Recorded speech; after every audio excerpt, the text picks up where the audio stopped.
Bringing it back to something we talked about over the summer, I believe, because we got one little image reveal, and that's really been it since. But there is one slight bit of news. Terminator 6, I guess, also known as the third reboot, now has an official title called Dark Fate, which suggests a few things. But first of all, like I said, the only thing we really know about it is two things. The one image and the title. And the actors who were cast. So I don't think there's been any new casting news. We know Arnold's going to be in it again as both the Terminator and the scientist who creates him. Hopefully, I heard he's going to be a human.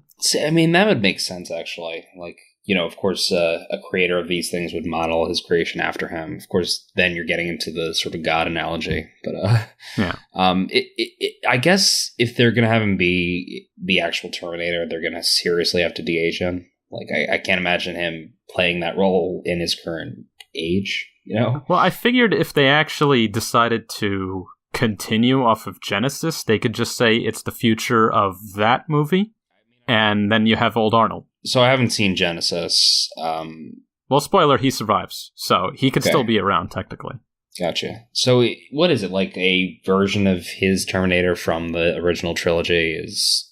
Like, it just give me a brief synopsis. All right, well, what happens is Skynet, in another last-ditch attempt, decides to kill Sarah Connor as a child, and then the Resistance sends a reprogrammed Arnold back to protect her, and so he does, and then he's around by the time the T-800 from the first Terminator gets back, and he protects her from that right away. Like, they're actually expecting him for some reason, because they know about the original timeline. I don't remember how, so he basically fights a CG version of himself, and they go through the timeline of Terminator 2, but it's all changed up, and then essentially they end up in, like, 2014 or something like that, and they defeat the super newest Skynet robot that they sent back in time to kill all of them, which went back in right after Kyle Reese, I think.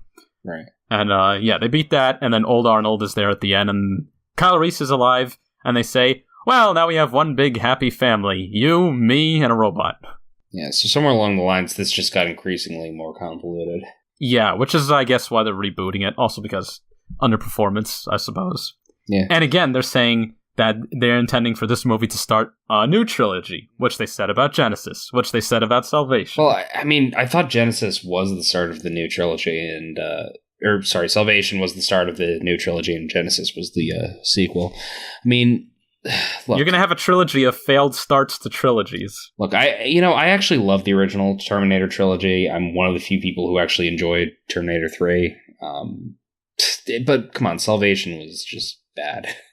Well, I liked it because it was different. It was like it was like Mad Max, but in the early part of the war. Because, they didn't have the plasma or anything yet. It was still 2018, whereas the war, as we know, ends in like 2028 or 29. So I thought they should have stuck with that. Like, okay, take the hit, but now make the good movie that everybody wants to see. Make the one in the middle of the war where you see John Connor become the de facto leader, and you see all the futuristic shit, and and then, maybe it'll be more well received. But no, they keep trying to rehash the old movies. And now James Cameron's on to produce this one, so that even more reinforces the fact that, it's going to ignore everything after T2.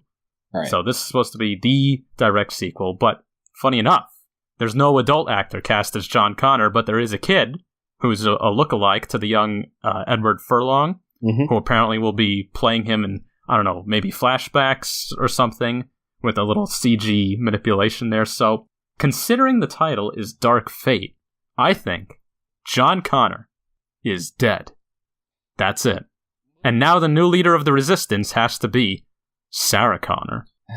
Played by Emilia Clarke? No, played by Linda Hamilton. Oh, okay. Yeah, she's back playing Sarah Connor again. With two, side characters. We don't know who they are. One of them kind of looks like a cyborg. The other's a human who, I don't know. She probably is like her sidekick now. If it was continuing Genesis, I would say, okay, maybe it's just that Kyle Reese is off somewhere with John Connor and they're in hiding.